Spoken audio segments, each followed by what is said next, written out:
पिठामध्ये पिठामध्ये पाणी टाकून मले पाजत जाय जवामध्ये त्याच्यामध्ये दिसते माझी माया दिसते माझी माया एका आई भाजीचं मीठ पहिलं विद्यापीठ हक्काचे नसते.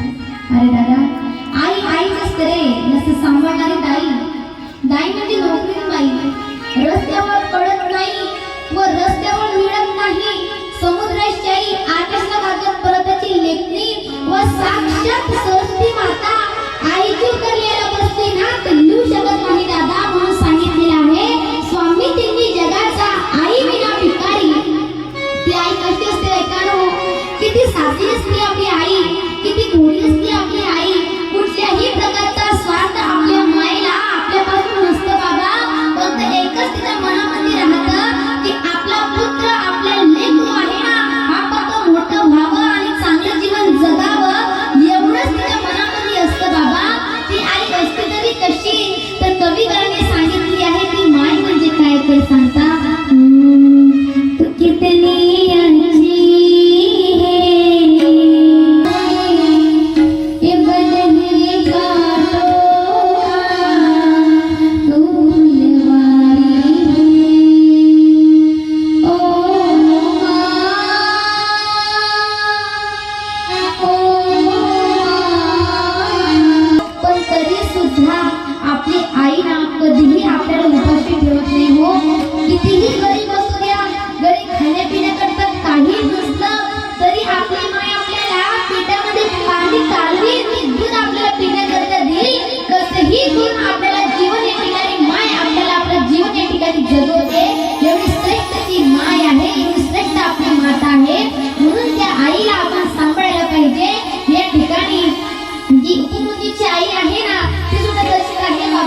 घरामध्ये खाण्यापिण्याकरता काहीच नाही आहे पण आपल्या बाळाला दूध पाहिजे ना म्हणून काय करत आहे पिठामध्ये पाणी टाकते आणि कालवते आणि आपल्या बाळाला पिण्याकरता देते आणि उपमन्यू मी दूध पिलो म्हणून आनंदाच्या ठिकाणी नाचतोय.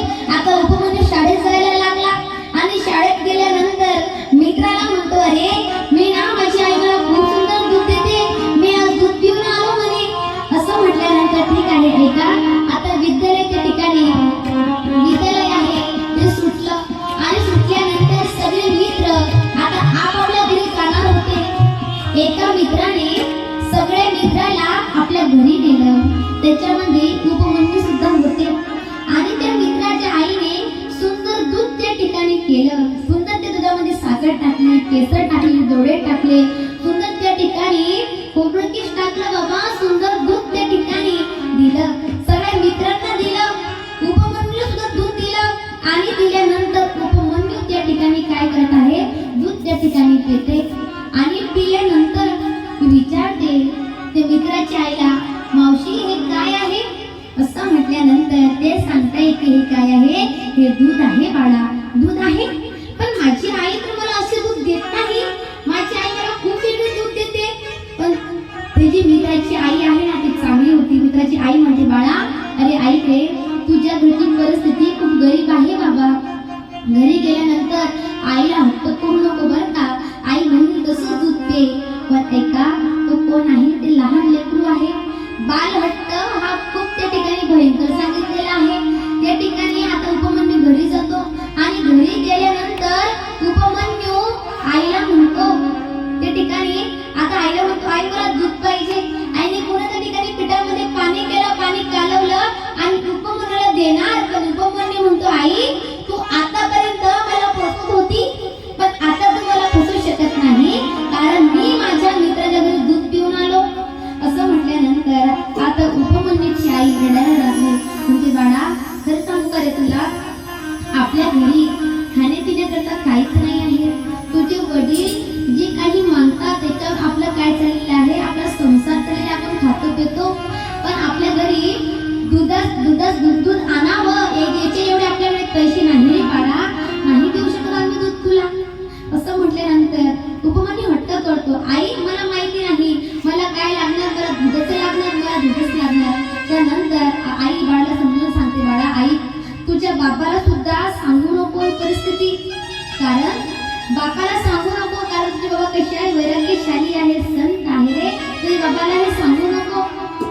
असं म्हटल्यानंतर उपमन्यू म्हणतो ठीक आहे आई, पण ऐका ना, आता उपमन्यूची आई उपमन्यूला त्या ठिकाणी सुंदर उपदेश करते, बाळा अरे ऐक ना आई, मला दूध हवं, मी काय करावं मग आता. मग उपमन्यू सांगतोय, उपमन्यूची आई सांगते, बाळा अरे ऐक ना, ते काम कर, वनामध्ये जाय, भगवान परमात्म्याची तपश्चर्या कर, काहीतरी पुरुषार्थ कर, आणि पुरुषार्थ करून तू काय कर, दूध प्राप्त कर. भगवान परमात्म्याला तू प्रसन्न केला ना, तर भगवान परमात्मा तुला दुधाचा क्षीरसागर भगवान परमात्मा तुला देणार, भगवान देखील देणार, पण त्याला तू बळी पडू नको, फक्त भगवान शंकराला भेटावं, हाच उद्देश ती आई कोणाला करते, आपल्या बाळाला करते. म्हणून त्या ठिकाणी आता बाळ निघालं, आणि निघाल्यानंतर त्या ठिकाणी सुंदर ओम नमः शिवाय, ओम नमः शिवाय या नावाचा जप त्या ठिकाणी उपमन्यू करतो. आणि उपमन्यूने या नावाचा जप केल्यानंतर त्या ठिकाणी सांगितलेलं आहे, बाबा सुंदर जप त्या ठिकाणी उपमन्यू करतो. आणि उपमन्यूने जप केल्यानंतर त्या ठिकाणी जे भगवान परमात्मा आहे, भगवान परमात्मा त्या ठिकाणी प्रगट होता. पण एकदा कशी प्रगट होता, अगोदर त्या ठिकाणी परीक्षा घेतली. कशी परीक्षा घेतली त्यांनी सांगितलेले आहे, अगोदर त्या ठिकाणी परीक्षा घेतली. कोणाची परीक्षा घेतलेली आहे, उपमन्यूची. माझ्या भगवान परमात्म्याने इंद्राचं रूप त्या ठिकाणी धारण केलेलं आहे. सुंदर अशा ठिकाणी सुरेश्वर भगवान परमात्म्याचं अवतार त्या ठिकाणी धारण केला. आणि धारण केल्यानंतर त्या ठिकाणी म्हणता येईल, काय म्हणतात की देवा त्या ठिकाणी झाले, प्रगट झाले. आणि प्रगट झाल्यानंतर सांगितलं, का रे तू कोणाकडे कोणासाठी ठिकाणी तपश्चर्या करतो. सांगितलं, मला भगवान शिवशंकर भेटावं याच्याकरता मी तपश्चर्या करतो. अरे ऐक ना, मी इंद्राचे राजा आहे, तू कशासाठी तपश्चर्या करतो. सांगितलं, माझे भोले बाबा मला दूध देतील ना, म्हणून मी तपश्चर्या करतो. असं म्हटल्यानंतर त्या ठिकाणी इंद्र काय म्हणतो, ऐका, इंद्र म्हणतो अरे त्या भोले बाबांकडे दूध आहे का म्हणे, ते स्वतः स्मशानामध्ये राहता, अंगाला विभूती लावता, त्यांच्याकडे दूध नाही म्हणे, तू त्यांची तपश्चर्या करू नको. सांग तुला काय पाहिजे, तुला लागेल मी ते तुला देतो, कारण मी कोण आहे, मी इंद्र राजा आहे, या ठिकाणी तुला लागेल मी ते तुला देणार आहे. त्यानंतर उपमन्यू म्हणतो, ऐका तुम्ही मला लागेल ते मला देसाल ना. म्हणे हो, मी मागितले देसाल. म्हणे हो, फक्त तुम्हाला एकच मागतो, फक्त तुम्हाला एकच मागणार आहे. ऐका बाबा, हात जोडले आणि सांगितलं, तुम्ही जिथून आले ना तुम्ही परत जा, एवढंच मागितलं. कारण मला माहिती आहे माझे शिवशंकर कसे आहेत, त्याच्याबद्दल ते आहे तरी कशी मला तुम्ही अजिबात सांगू नका. कारण माझे शिवशंकर मला एवढं जरी सांगण्यासाठी आले ना, बाळा माझ्याकडे दूध नाही आहे, एवढं जरी सांगण्यात आले तरी मी कृतज्ञ त्या ठिकाणी होणार, तुम्ही इथून जा. असं म्हटल्यानंतर त्या ठिकाणी काय केलेलं आहे, त्या ठिकाणी आपलं जे रूप आहे ते रूप त्या ठिकाणी काढलं. आणि काढल्यानंतर साक्षात माझे भगवान शिवशंकर परमात्मा त्या ठिकाणी प्रगट झाले.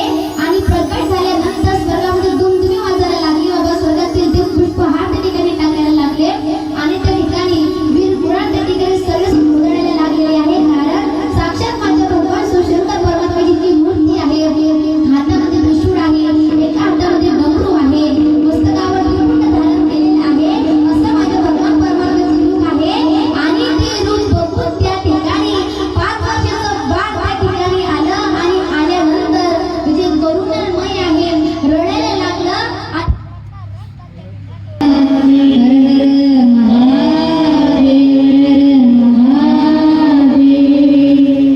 आता या ठिकाणी जसे माझे भोले बाबा प्रगट झाले ना, प्रगट झाल्यानंतर 5 वर्षाचं बाळ भोले बाबाकडे गेले. आणि गेल्यानंतर त्या ठिकाणी भोले बाबाने बाळाला आपल्या कडेवरती घेतलं. आणि घेतल्यानंतर त्या ठिकाणी बघा तो बाळ त्या ठिकाणी घाबरत नाही आहे. भोले बाबाच्या गळ्यामध्ये मोठमोठे सर्प आहे, पण त्या सर्पाला सुद्धा ते बाळ त्या ठिकाणी घाबरत नाही आहे. जसं वाघिणाचं ते बाळ आहे ना, वाघिणाचं जसं बाळ वाघिणीला घाबरत नाही ना, तसं त्या ठिकाणी जे बाळ आहे ते बाळ शिवशंकराला घाबरत नाही आहे. त्या ठिकाणी जे सर्प आहे त्या सर्पाला घाबरत नाही आहे. त्या सर्पासोबत खेळतोय. एवढंच नाही, भगवान परमात्म्याने चंद्र धारण केलेला आहे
हे काय का निया गुप्ता सर गेटवर भगवान की